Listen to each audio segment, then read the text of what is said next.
Hello everyone, আসসালামু আলাইকুম। আজকে আলোচনা করব মেরিল বেবি জেল টুথপেস্ট নিয়ে। এটি বাচ্চাদের জন্য প্রস্তুত করা হয়েছে। বড়দের ফ্লোরাইডযুক্ত ঝাঁঝালো টুথপেস্ট বাবুদের দাঁতের জন্য অত্যন্ত ক্ষতিকর। তাই বাবুদের জন্য বিশেষভাবে তৈরি Meril baby gel toothpaste. Zero fluoride এবং জিরো সুগার সমৃদ্ধ এই বেবি পেস্ট অসাবধানতা বশত কিছুটা গিলে ফেললেও ক্ষতি নেই। শিশুদের দুধ দাঁতের জন্য একদম উপযোগী এই মেরিল বেবি জেল টুথপেস্ট।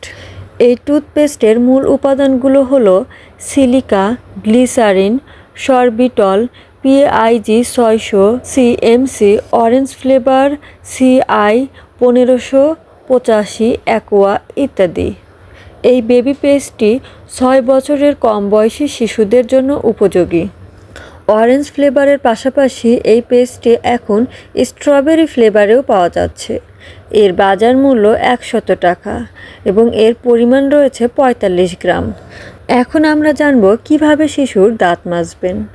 বাবুর টুথব্রাশে সামান্য পরিমাণ টুথপেস্ট নিয়ে যত্ন সহকারে ধীরে ধীরে দাঁত মাজতে হবে। সামনে পিছনে না করে বৃত্তাকারে ব্রাশ ঘষতে হবে। মাড়িসহ দাঁতের 3 পাশেই মাজতে হবে। এরপর কুলি করে পানি ফেলে দিতে হবে। প্রতি 3 মাস পর পর বাবুর টুথব্রাশ পরিবর্তন করুন। বাজার থেকে যে কোনো পণ্য কেনার আগে অবশ্যই প্যাকেটের গায়ে নির্ধারিত মেয়াদটি দেখে কিনবেন।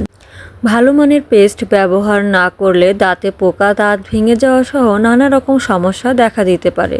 রাতে ঘুমাতে যাওয়ার পূর্বে এবং সকালে ঘুম থেকে উঠে দাঁত ব্রাশ করা অত্যন্ত জরুরি।